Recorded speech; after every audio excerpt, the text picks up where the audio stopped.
one and all to the LEC. We are in day 2 of the Spring Split groups. SK need to bounce back after what was a dominating performance here from the side of BDS. They kind of, from minute 1, knew how they wanted to play the game, and they played it the exact way they've always played it throughout the regular split. Just good. Just good. And I think BDS, amazing, don't get me wrong, but I also think SK very disjointed. Like when you look at this Rumble and Wukong, we talked about how this was a big power pick that they could try and work through with that combo, but just never really got to see it come to fruition. Hell of a lot of it was relying on Exakick to try and pop off in the Xayah, but he's been given no resources. So BDS, really strong performance, especially from Crownie and that Jinx that just carried through those team fights. Yeah, and the big thing we talked about for BDS's composition in game 1 was, you know, it's very difficult to kind of execute on. If it doesn't kind of snowball ahead, how do you get your damage down? How do you get your engages off? They kind of proved that they didn't need to, you know, kind of worry about all that. A lot of the time, it was just SA kind of falling into them a lot of the times. BDS kind of gladly sweeping up the kills. So we'll see if anything changes in game number 2 as we are swapping in the sides. SK now on the blue with BDS on the red. We are still going to see that Varus, the Rakan, banned away, but this time around, no Vice. They're just saying, look, it's too strong. We do not want to deal with it. It's too much of a guaranteed engage. Especially with the first pick on the Vi, it looked like BDS were very, very comfortable trying to get their hands on that. But as I say, Xayah going to be taken off the board. I'm expecting we might see a bit more pressure on towards the AD carry position, or maybe even something like the Wukong as well, taken away here by BDS. Because one of the big things is that once the last game jungle pool wasn't pinched at all, but we're seeing that way more of that attention is going to be going towards that role this time around. Magpie ban away as well, so SK kind of setting themselves up what I imagine would be a Wukong first pick, or maybe something to along that jungle line, just to give them that guaranteed engage, and kind of sets themselves, yeah, we're happy with this, and we've taken away the other meta junglers. Yeah, it's a question of, you know, Sejuani or looking at that Wukong. So Wukong going to be the big pick here. I wouldn't be surprised if Sheo defaults back towards the Sejuani here. It's been a great pick for him, and the Xayah on the opposite side with the Zeri gone, she's kind of rising up to the cream of the top. Yeah, the Xayah is definitely becoming more of a, with the Zeri, as you say, getting banned away. We're kind of seeing her an awful lot more in these setups. Let's get the look at the back of the head of the Xayah there. It's very, always funny with the technology is the way it kind of works. But there is the Sejuani locked in there for Sheo as again, just such a solid, strong engage. And not only that, you know, obviously the level 6 is huge, but it's the mobility and the, you know, the pre-6 gank opportunities that you can get, especially when we're seeing a lot of melee mid laners and top laners. I mean, you had that option in the last game for Markoon to try and go for some of that, but didn't really see it. So I think it'll be on Sheo again to see if he can try and play for this more aggressive style in the jungle and get those picks. Ahri being high priority here again. And I was going to say, I feel like it'll either be Aphelios or Jinx locked in here for Exakick in that bot lane, and it is going to be the Aphelios, something that is very high priority across in the eastern regions, and we're now starting to see it here as well. Well, the Cassiopeia locked in here for Nuke, so recognizing there's an awful lot of the small little dashes available to something like an Ahri and even a Wukong, to be perfectly honest. Putting down that miasma can mean death for the side of SK, and again, we're kind of seeing very similar setups about, you know, it's all about these AD carries and it's all about those middle laners kind of facilitating those picks. I am curious to see, though, what we're going to try and round this out with, because I feel like for BDS, you're probably going to be looking to go for something like the Olaf again in the top lane, unless you want to ban it away, which SK immediately go for here, because we haven't seen Adam go back towards something like Cassante really in this play, right? He hasn't decided that he wants to go for some of these big tanks. He's got his own champion pool, so maybe with the amount of dive that's here, could see him go for something like a Darius, which would fit into his wheelhouse, but certainly I think something that can do well when you've got so much dive coming in on top of you is what Adam will be trying to get his hands on here.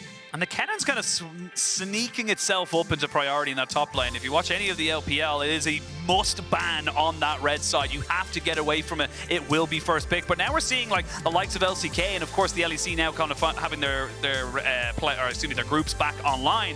They are starting to realize just how much of an impact this small little electric rack can have.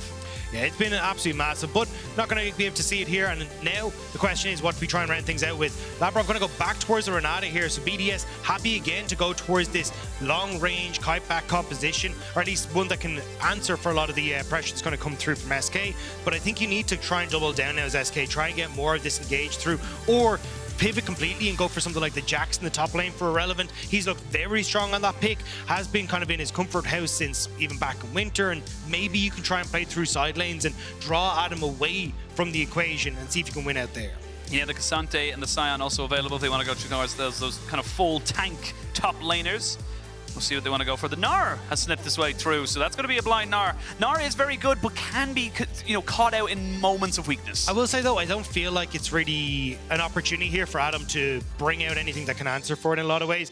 Jace would probably be the big answer that we've seen slip through the draft a hell of a lot here in this series, but hasn't really been something that Adam has picked up or had a very high success rate on. And I think the Gnar is a good answer into what we were already talking about, which was the Darius, because at least Gnar, you got the hop, you can slow, you can try and get that hyper to keep at bay. And I think this is actually just a good read from SK. The chances are BDS were going for the Darius. And I love the fact that when BDS are playing as well, the Darius gets locked in. It's not a surprise. We know what Adam can do on this champion. We know how exceptional he can be.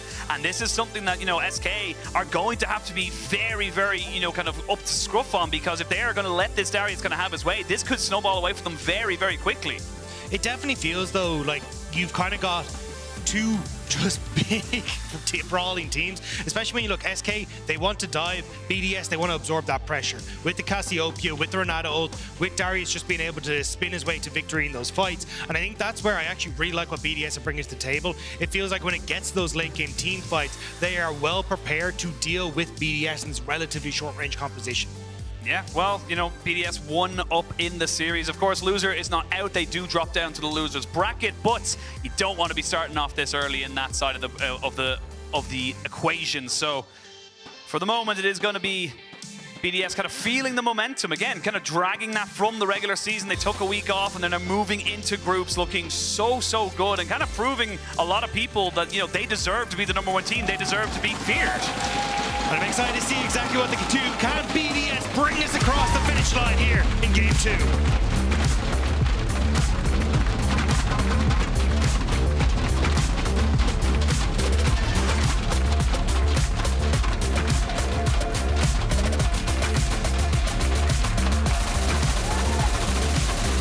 Swiffer, thank you for joining me. I imagine you've prepped for the Darius, but how have you prepped? We didn't actually think that he would take the matchup because we don't think it's that optimal. But and they were also banning Gnar a lot of the time. I think specifically because it would have opened up a better angle for him. So kudos to him. But he looks, he's obviously confident after that first game. So power to him. Let's see if he can make it work. All right, well, let's see. Thank you very much, Swiffer. No problem. Well, they were prepared for it. But were they prepared enough? That's the big question going into this one here. They obviously feel like they have a much stronger matchup going into that top side. And again, we'll keep an eye on it as we go on through the day, or through the game, I should say. But for SK, they need to be getting a little bit more cohesion going for themselves. Like Game 1 felt very, disconnected, not really kind of working with each other. I would love to see them kind of really sync up now and get themselves rolling in this, setup for what they've obviously given themselves. And I think a lot of that will come back down to jungle.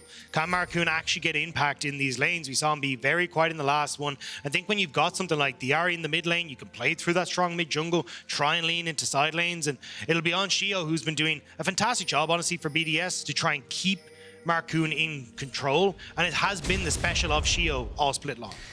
We see Adam getting a bit aggressive here onto the top side, but he's just kind of seeing if he can get any information. And speaking of those junglers, already we're seeing a little bit of a invade coming in here. No defensive vision really whatsoever to just kind of spot this one out. And again, kind of looking at these two junglers in the regular season, they were, doing very well in their own regards. It was Markoon kind of, keeping a lot of SK in the early stage of the regular season, kind of, getting their positives.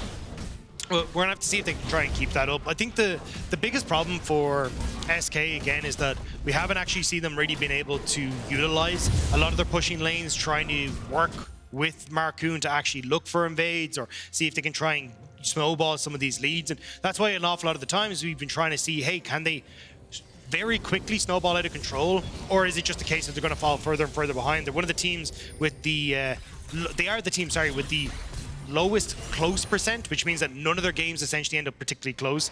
We'll have to see if BDS now can just run away with this and make it the quick 2-0. Like stats like that. Yeah. He's just kind of random, little things like that. He's like, not close, not even close, but you get the 3-cam look now of where these two teams are kind of setting themselves up. And again, it's kind of just, what we expect from the early stages here. You will be kind of seeing the Aphelios and the Lulu getting a little bit of a decent push once they're able to hit level 3 and move onwards, get extra power in the shield, get extra power within the Aphelios guns, and you're just kind of, you know, cycling through those first few waves before you really feel like either of these teams are going to be making a move. For Markoon, I think the pressure's on to try and make a move, though, because you end up with Sheo stealing away a bunch of the camps on the bottom side of the map. Markoon doesn't really have anywhere to go. Even looking at Sheo, he's already taken away his bot side camps as well, so now Markoon has to try and make a play because there's just nothing on the map for him to do, and I think this is kind of the big change that we see coming into this patch. It's Crownie, actually. Yeah, they're going to see cleanse immediately. Doss does have to heal after the Ignite came down on top of him. Nothing else really happening, but Sheo's kind of covering this right now, so Markoon's going to have to run away. Arctic Assault goes straight in on top of Exakick, who does have the cleanse available to him, uses it, but goes very, very low. Everyone holding on to their flash. No one wants to lose that big cooldown just yet. Nice bait from BDS's bot lane, though. They knew the Markoon was on bot side, probably going to try and make a play, and they go for the aggressive trade, knowing that Sheo had gone from Wolves immediately down into this bot side, so they end up trading some of their spells, but they get a ton of pressure on towards this bot lane, and should be able to push this wave in, and then get a reset for themselves. Nicely done. They are being spotted out by this, so the bot lane of SK should know this is it, because I think the observer is kind of showing that there are two little wards there, doing their absolute damnedest to make sure they have the information there, but I mean, it's been such a turnaround for this organization as well, for BDS. Kind of looking at them from they first entered the league, they weren't exactly having the best of times, you know, kind of very much down the bottom end of the standings, 9th and 10th respectfully, but they've turned that small, you know, you got to start somewhere. They started from the bottom and now they're here because they are all the way up to first in the regular season. And I think a lot of that has just been them solidifying their identity, right? We want to try and play through strong side lanes, and Adam and Crownie, Sheo doing a really good job of tracking the enemy jungler in those early stages to make sure you can continue to play this aggressive lane bully style, and then eventually leaning that into, we'll go for dragons, we'll have good control over that bottom half of the map, and then playing for late game team fights. And even, I've been really impressed with how BDS have, as we start to creep into the mid to late game, kind of playing for summoner spells as these mini objectives before the big team fights pop off. So, you know, blow an ultimate, or sorry, a flash on irrelevant, so the Gnar doesn't have that available for a dragon fight, and suddenly those fights become significantly easier to play out, and I think BDS have been doing such a good job of playing to those trends. It's very FBX 2019-esque almost. You're kind of always looking for a fight. You're always looking to try and get some kind of advantage. Sure, it might not work all the time, but then you're off kilter a little bit. You don't have the flash for, as you say, those big team fights. You don't have an ultimate cooldown, and that can be the difference maker. And we saw it in full fruition in the game number 1 as well. The amount of times where Markoon was looking for an engage on the Wukong, but he just had no Cyclone. He had nothing to kind of really do because he had already lost that in a previous engagement. Sheo, though, hovering in mid lane, making sure the nuke is able to successfully push out this wave. Now starting to lean down at the spot side. He knows that all these camps are spawning, has the timer because he took them initially, and now wants to spot exactly where Markoon is. Markoon is going to find him pretty damn easily, but there's a level difference between the two junglers as of right now.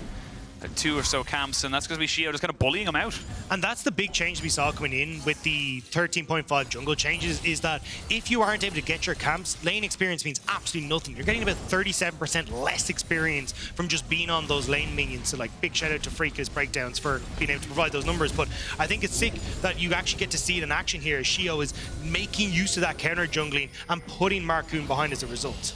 Well, Dragon looking like it's going to be the first start here, but with no cleanse here on Exakick, he's forced to flash away very early, but the Arctic Assault is just that. They get themselves first blood, and look, it's business as usual. It's the BDS bop. Immediately, Sheo just moves in, slam dunks in the bot lane, and now Exakick again feeling the pressure from the enemy jungler means that BDS will be able to get first dragon for themselves. It's smooth sailing, it's a simple plan, and BDS are making it work excellently. I mean, it's just so well executed there by BDS. And again, that's with Markoon kind of in the area. That's with their jungler there to maybe go for some kind of a re-engage. But it's so quick. And it's again back to the exact point you made a couple of minutes ago. They did burn summoners. They re-gank it to get those, you know, kind of advantages back into them. And now they have a flashless Exakick. And the big thing is you're going to be relying on Exakick again in this composition from SK to be that big damage dealer late game, right? Sertuss is going to go for a much more kind of utility style build, irrelevant, going to play relatively defensive, especially with the... cleanse gets used there as Labrov goes in with a handshake, but you've got Nuke roaming down here. They're going to try and see if they can catch out Doss. He cannot flash away, and he gets taken out by Nuke, petrifying gaze, and BDS's bot lane. They're going to to be scared for life. And Adam is already moving across the mid lane to catch the wave as well, so they're not even going to lose out on that mid lane pressure. Really good job from BDS to get Nuke involved in that bot play. And if Nuke really wanted to, if he felt any pressure or any way in kind, he could TP back into the mid as well. So there's just wins across the board here for BDS and SK. They're kind of sat there twiddling their thumbs going, Jesus, what do we do? There's not much you can do. And this is kind of bouncing off the fact that Sheo had that early invade, which worked out so well for them. Getting all those bot side camps, putting Markoon under pressure to make a play, responding to it well, and then coming back afterwards to pick up what they'd already pre-planned with Exakick burning summoner spells. SK now on the top side, going to try and see with the quicker resets if they can make their way over towards this Rift Herald. Doesn't look like at the moment BDS are really in a position to go for this, but they'll be happy to again just go, cool, we'll just move down to bot side, put pressure on Exakick and make sure he's paying for the fact that SK are putting resources into this Rift Herald. This is the big thing as well, that like, you know, if Sheo spends his entire time bot lane, that is totally fine because your composition is so reliant on Exakick having those 200 years moments on the Aphelios, having those massive AoE ultimates with potentially an Infernum, so it's just not really moving forward in that regard. And right now he's losing a massive wave because he knows he just has no right to step up. And the 2 plates already that you would get for the Rift Herald, Crownie's just amassing for himself right now, so BDS again just playing really well and now might even get more. Oh, they're looking for... Oh, that looked exceptionally close, but it doesn't land on its mark. Just about, but now Labrov and Sheo bullying Markoon off of this bot side once more, making sure that they're able to actually steal that away for Sheo. And again, as long as they can keep pressure on this bottom side with the vision control they have, it just makes Exakick and Dawson comfortable to step up and try and get these minions for themselves. And if you look at where the goal difference is down the center of that scoreboard, it is all in favor of BDS. And the thing as well is that, you know, not only is the gold in favor, but the levels as well. You're looking at Labrov, level 6. He's got access to that hostile takeover. You are looking to try and make moves here. Adam going to pop the ghost, and you imagine he's going to try flash as well. As the blast going, oh, he doesn't hit it! Can he get away? No, Nard back into the wall, and SK bring themselves back to that top lane dominance. Really nice job from Sertuss and Relevant to catch Adam in transition there. Sheo was there, but not really much you can do when Adam is completely caught out like that. So at least now SK getting something back for themselves in the mid lane. That's what you need. Unfortunately, you kind of need to find those, you know, opportunistic moments to make these things happen. Markoon will have the Cyclone available to him, so maybe there's an opportunity somewhere else along the map, but possibly top lane because no ghost, no flash. Adam is a pretty big target. Yes, he's going armor first, but he's still fairly squishy at this stage. Yeah, I feel like that's probably where SK are going to put a lot of their resources now. It feels like bot lane is kind of gone out of the window, especially when you already have Sheo having the XP advantage. You've got Crownie who's just completed the Kraken Slayer as well. He's so incredibly far ahead of Exakick. So try and move up, see if you can get some resource into Relevant, get that early Triforce, and maybe you can try a play around Irrelevant for some of these early skirmishes on the top side. But again, it's the kind of the same old story for SK. Exakick falling behind and Crownie stepping up big for BDS. Crownie's just been such a consistent carry throughout his LEC career. Like, it does feel like anytime there was a conversation about top ADCs, he was always in that conversation. Fair enough, the teams may not have been able to kind of, you know, land up the, you know, titles as such, but now it feels like for the first time in a long time, he's on a home that he can, you know, kind of build off of. But I think behind every good AD carry is a fantastic support as well, and Labrov has been exceptional this split as well. When you look at how well he's been working with Sheo, he's like second highest in jungle proximity. He's really good at getting himself involved, highest kill participation of any supports. It really does feel like the BDS bot lane has just stepped up magnificently, and it's why they have this easy to execute game plan. Look at them now, controlling all that vision on the bot side, looking for this next dragon that's just going to be up in a moment's time. And how in the name of God do you ever step in here to try and contest where BDS have just complete control of this bot side? Yeah, we can see already there, Markoon actually snuck himself around the vision. Adam does not know the Monkey King is here. Relevant doesn't have Mega though, so this is kind of a hard one to really make work. They're going to jump in with the Cyclone. Adam taking a fair chunk of damage. He does have the stacks, but he does not have the time. And that's going to be a kill up on that top side. Sertuss tries to move down, does have the cleanse from the spell book. And keeps himself alive. Didn't use his flash or his Spirit Rush. Here's the hostile takeover. Doss flashing away. Not quite sure where Labrov was aiming that one.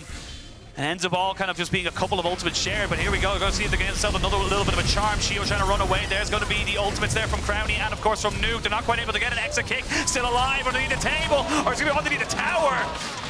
They are getting themselves more and more kills. They got the turret on the top side as well. As you can see, Sertuss trying to dance around these fights. Labrov forced to flash away from the charm. Crownie's still putting in work. Ends up being a very scrappy affair, but a 2 for 2 in the end of it all. And it's a messy one from BDS. Very uncoordinated underneath the tower, separating themselves, operating off of different targets. Meant there was no real time to just shut down one person and then move to the next. And Sertuss, great roam to try and cover on his bot side of the map here. You see it ends up using the cleanse off of the summoner spellbook. And now this is where it gets a bit funky. I think Labrov might have just clicked on the minimap by accident as he tried to move that one through, but you can see here, Crownie not really in the position to follow up. Sheo incredibly low and still wants to try and make this dive happen, but great charm from Sertuss means that he can't really go for it. Crownie and Nuke are kind of focused on Exakick underneath this tower. Crownie forced the ult because he's worried about taking the tower aggro, so Sertuss now doesn't really have any damage that he really needs to worry about, and Nuke knows he's in a terrible position after taking those tower shots, so he has to commit to the play underneath the tower. Oh, do they want to try and fight for this dragon? That is the question. Markoon is here, but he doesn't really have an entrance strategy, so he's just going to have to give that one up. Second dragon does go over again to the side of BDS, so they're getting that early dragon second. But this time around, because of that early turret taken top side, you're looking at a very fed Irrelevant. He's coming out here with the the lion's share of a lot of that gold. We know the story, though. Yeah. This is what happened in the last game. So this is where we need to see Irrelevant step up and actually have a big impact in these fights. You're going to have to try and force immediately complete off this reset, and now maybe he can try and bully Adam, push him back, especially since Adam, you can see, going towards the armor as Crownie wants to go forward onto Sertuss, but we'll just back away. This is where maybe if Irrelevant can get himself involved in a couple of these situations like a Rift Herald, you can make something happen, but if not, we've seen the entire split long, even the whole year long, bot lane has been king, and top just hasn't been able to find that success. Something that's just kind of to keep an eye on for the moment is look at the stacks on the jungle items right now, on the jungle smites. You're looking at 4, if not 3 left now for Sheo versus 11. So if there's any kind of smite fight coming in, 1200 versus 900, I'm going with the bigger number all day long. We'll see if it ends up being relevant. Solid on the maths. Yeah, absolutely, man. That's why you bring me in. It's why you bring me here, to try and make sure that the maths is all correct. Deal with the big numbers. Yeah. Once it gets to 4 digits, we're done. Yeah, no, that's Quickshot just can't handle it, man. He's too old. He's too signal. It's just, Yeah, quick shot, not quick maths, Yeah. And quick stats. He just gets told them. He doesn't know what they mean. I feel like I'm dunking on Quickshot for no real reason right now. He's not even for Valorant. Yeah, I was gonna say, yeah. He doesn't even have a chance to defend himself, but neither does Shelly. Or Shirley now. First one is Shelly, second one is Shirley. And it is going to be Xayah kind of building a little bit of momentum now behind themselves. They've got that early kind of tower take in top lane, which we've discussed. Irrelevant might be getting caught out here, though. I don't think this is a red buff you can really take. Does have the hop and the flash, so... Oh, they're all here. They're all here, but yeah, he should be fine. Even gonna leave the blast cone. Could have kept it, could have taken it if he so wanted it, but gets himself out. But the thing is, Sertuss tried to move in towards that red buff to support him, so now you don't really get to push him mid. Nuke was able to shove in that bot wave completely, and now Irrelevant TPs, but you're not going to get anything out of it. So SK scrambling a little bit to try and find some success off of the fact Irrelevant has that gold lead. Now with the Rift Herald, they should be able to get bot terror, but a lot of members of BDS starting to roam down this river. Yeah, this is the thing as well. SK in game 1, they felt like they were kind of over-eager to go for certain things, panicking a little bit. Shirley does get herself the charge in that bot side, but it does work out. They just need to keep a cool head. You're in a good position. There's no need to get overzealous in how you take these fights, and you still have an Aphelios. You still have 200 years behind you. Just, don't let it go too crazy, too far. Exakick going to make his way out. Doss going to walk away as well. So the next big objective feels like it's going to be 2 minutes for that dragon, and with the already completed Kraken Slayer on towards Crownie, should be in a relatively good spot, but thanks to Exakick actually being able to get his hands on that cull and complete it, not sitting too far behind when it comes to gold. So at the moment, you're still kind of looking at least for the bot side not being as in favor as BDS as it once was, but just the fact that you have the Xayah popping in towards that second item now, going to make her very, very strong around these team fights, a ton of zone control alongside Nuke, and I think again it kind of falls on SK to find multiple different flanks so they can actually spread out BDS's game plan rather than just running into them front to back. You're still waiting on a first item. Ooh, way wide there by Sheo, but does get the Spirit Rush out of Sertuss, who does not want to burn anything else after the fact, so Definitely looking like, you know, BDS are going towards a little bit more of a pick-orientated setup now for the next few minutes. They're looking to try and just utilize the power of the Sejuani, knowing that they can get that constant CC down. Well, this is what we're talking about, right? Is BDS playing for summoner spells before you actually look at Dragon. So throw out the ultimate there, it'll still be back up. Do you really miss out on anything? No, because everyone's going to be resetting looking for the Dragon. But if you get Sertuss' flash there, that can be huge for the upcoming team fight. So unfortunately not able to really get it there, but at least putting the pressure on towards Sertuss. And now it is a question of what is the plan from BDS, because they aren't really resetting for Dragon. It looks like instead they're going to trade this Dragon for a bit of topside pressure. Yeah, you can see there the solo laners of both teams kind of catapulting themselves ahead. Sertuss will be level 13 now, just as this Dragon does spawn. 2 dragons to BDS as they look to try and continue their stack. It is a Hex Soul, so this is an Infernal Soul into a Hex Soul. 2 very, very high priority dragons that are available now to the side of BDS, and to see if SK can stop the momentum on that. Well, it's very late reset for BDS. They're not really going to be in a position to try and push through all the vision that's already been established by SK in this bot side, but SK going to back up and leave it to them. What about an even later reset? Apparently that's the counter, I suppose, because now Crownie will have push in mid. Xayah just very good at controlling that against the Aphelios. So you push mid, you get to move in. So SK giving up a ton of the advantage that they just had there, and now BDS actually get to move in. So a bit of a mistake there when the SK resets. Yeah, I mean, like the Lulu just went back. Doss is nowhere to be found on this one here. We will have Markoon going over the back end, but he is by himself. He is on a flank. Do they want to fully commit to this one here? The Dragon not going down exceptionally fast just yet. SK not got the Lulu, but they are kind of moving everyone in. Irrelevant goes into his Mega Gnar form. They jump in. They're going to try and catch Adam. That is Dragon Soul point now confirmed for BDS, but where will the fight go afterwards? Ultimates going left, right, and center. BDS on full retreat. Markoon on the backside of this. The flash charm is good. Sheo forced to flash his own. These are so many low health bars, and those chakrams are doing the damage. The Aphelios has still got plenty of tricks up his sleeve, but the soul point was still secured by BDS. At least SK, as we said, being able to find these flanks. Markoon does go over. I thought we'd actually just get BDS turn immediately on towards the monkey in the back line, but instead they actually try and burst down the Dragon, which gets Markoon into a decent spot. But we'll see it here. Bit of messy ultimates from BDS. Labrov doesn't actually get an ultimate off onto really too many targets from SK. It kind of goes right through the middle of everyone.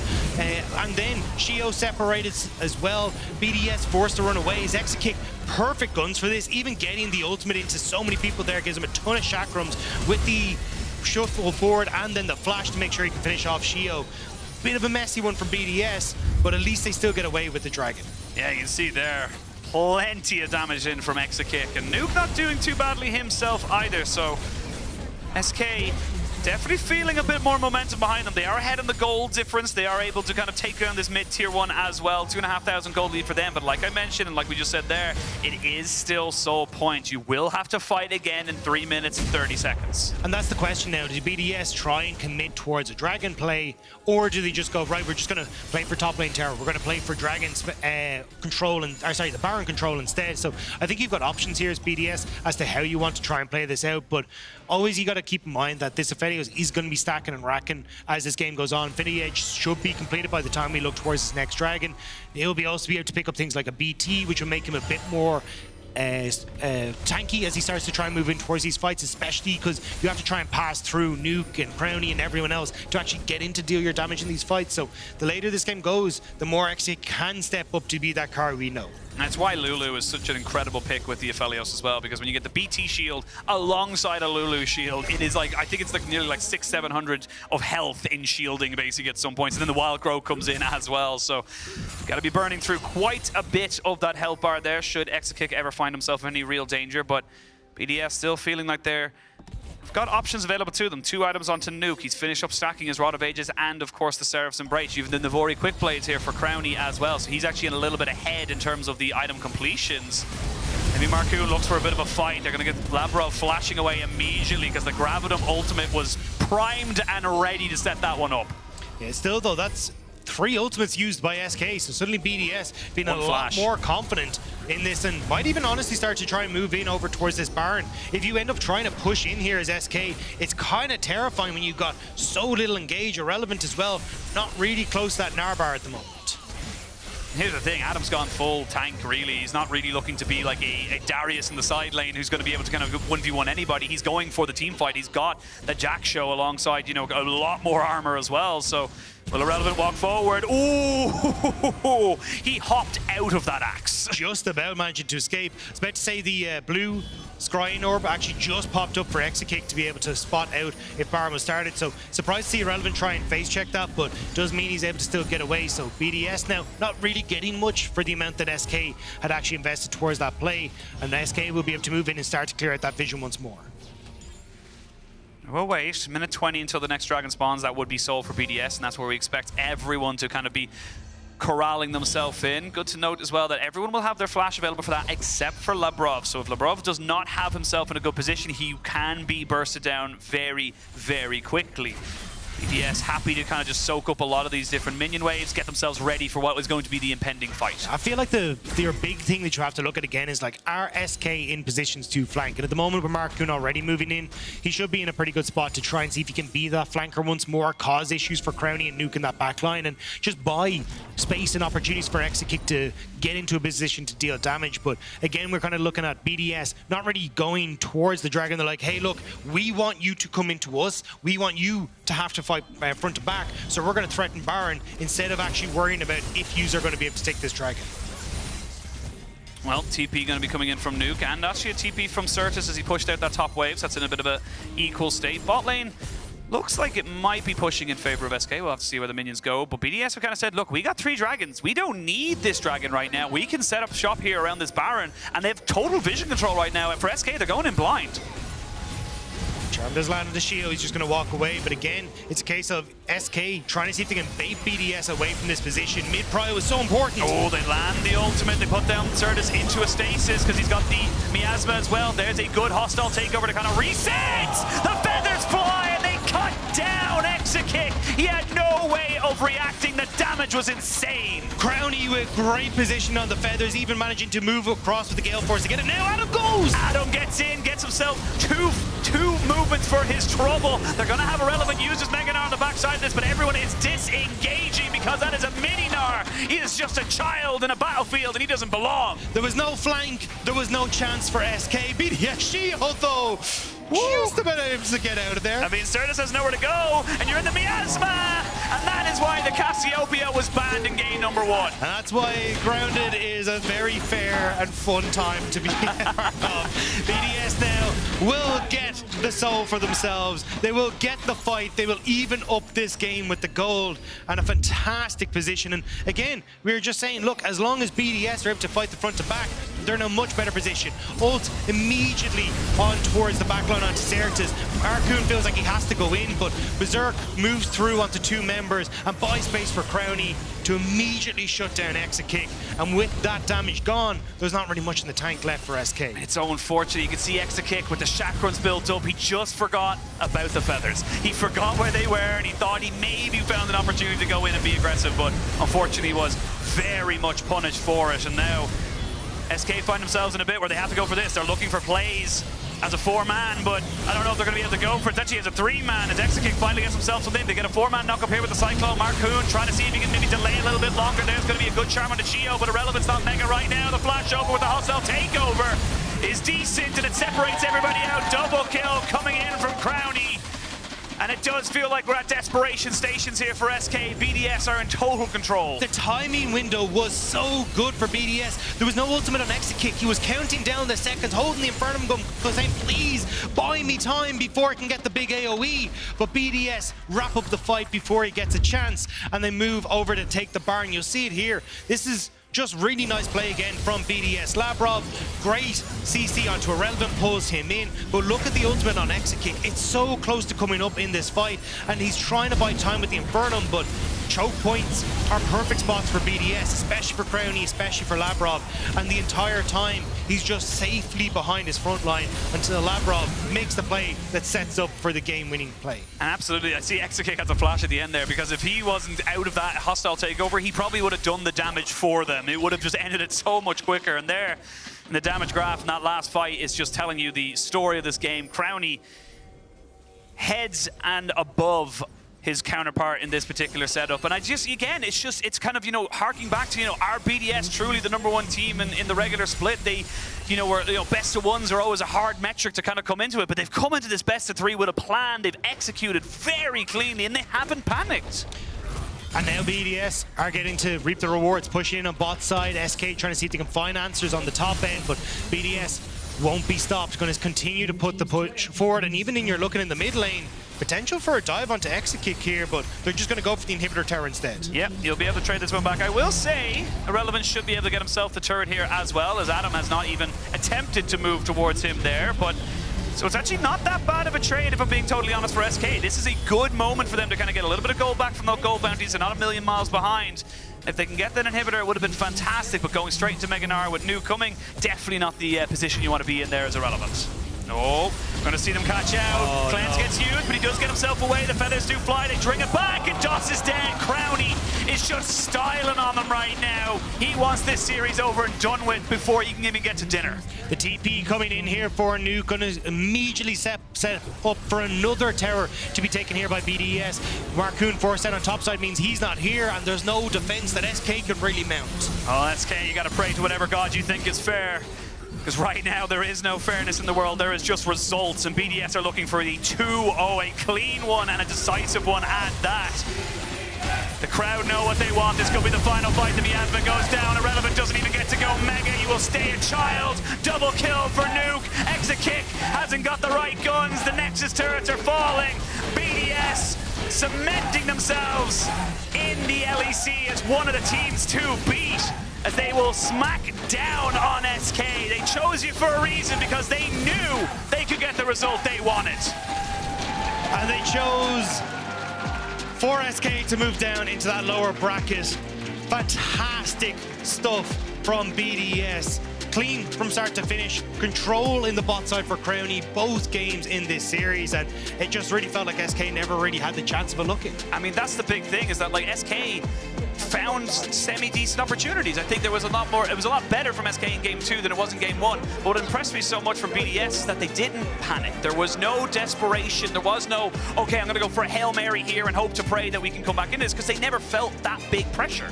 I will say, like, at least for SK, trying to find more success in the team fights, this game was definitely a plus. The fact that we got good flanks coming in from Markoon to try and set up for some of these plays, but again, the BDS team fighting, just that machine that just kept on churning. The second you try to play front to back, just ran amok as soon as they had the opportunity. And I've got to say, like, I say this every single time I see him play, but Crownie is just getting himself to that status that we put people in, especially an AD carry of like, he can carry, he will carry, and it just feels like the team are comfortable letting him be the carry. Especially when he plays like this. The execution that he had of Exakick in that mid lane, even going for it at the end as well. Like, Crownie was definitely feeling himself in this game, and well-earned victory there for BDS. Yeah, well, you can vote for your player of the series at LEC on Twitter. Sheo, Nuke, or Crownie. Honestly, Sheo in the early game, Nuke in the late, Crownie at all times. It can go to anybody. Honestly, it was a team effort. Everyone on BDS had fun. Yeah, is it a case of whoever set them up, or is it the case of who knocked them down? It was BDS definitely dismantling SK regardless. Yeah, it really was. And yeah, I mean, look, BDS now moving forward in the bracket. They will face the winner of G2 versus Koi, which is obviously happening right now as soon as we're done here. But, I mean, this is a good team. I'm unsure about, you know, kind of who is really going to be kind of going to kind of contest these guys as they can kind of continue towards their rampage, towards playoffs. It definitely feels like you need to try and figure out how to get control of both lane phase when it comes to keeping Adam in check, getting control over crowning that bot side, but also just trying to see how the hell do you stop Sheo. Sheo's been so good at figuring out what the enemy opposition's up to and shutting it down. Yeah, well, I don't want to hear from Sheo. I want to hear from Adam, and we're going to send it over to Frankie because of it. Me too. Thank you, boys. Adam, let's talk about those top lane matchups then. Starting off with the Rumble. What did you think of this pick for Irrelevant? Rumble has been buffed last patch, so some players started to play it a bit on top. We saw him also from Chinese League LPL. Chanji played it. So it's a pick that might come back. He has a slightly advantage into Olaf matchup specifically. So that's why I assume he picked it. But team-wise, he has to go Ignite to win this matchup. And I think Olaf will do a bit more than Rumble. So he just picks it to lane against me, as opposed to try to gain some advantage. But later on in the game, I don't think it has much value. That's why his impact in the game, especially on mid game, was not that impressive. So I don't mind playing against it, to be honest. You can pick whoever. If I have Olaf, I'm fine with that. And what about the Darius pick? Because I spoke to Swiffer, the coach of SK, going into the second game, and he said they hadn't prepped for you on it. They were kind of surprised that you picked it. I was surprised as well that I picked it because it was kind of. I mean, it's like I shoot a bullet in my feet. You know, Darius was not a good pick at all here. But we had Sejuani, so I wanted to have still a bruiser on top lane because regarding SK's team comp, I felt like even though it's not the best Darius angle, I will still find value in my pick later on. It's just I fell behind in the game, which made my game even harder. But if the game didn't go like this, I'm pretty sure I would have a really decent impact.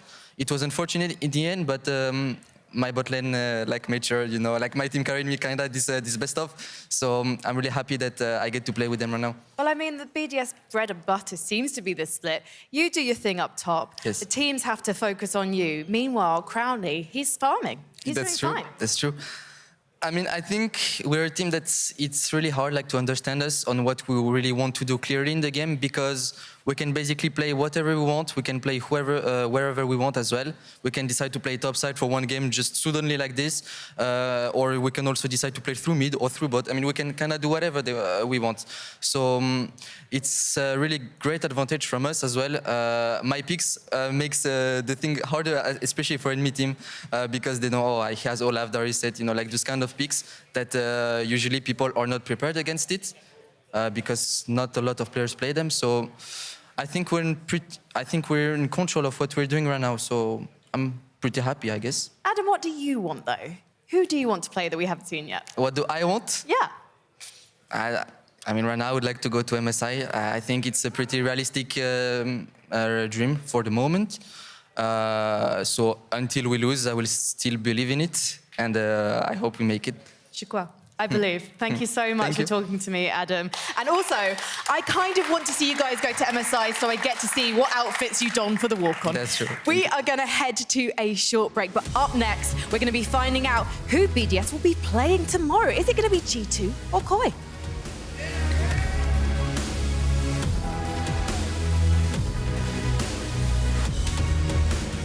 Got Nuke Boom roaming down here. We're gonna try and see if they can catch out Doss. He cannot flash away, and he gets taken out by Nuke. Don't panic, don't panic. Chill. I can flash in. Look. Flashy. Just play slow.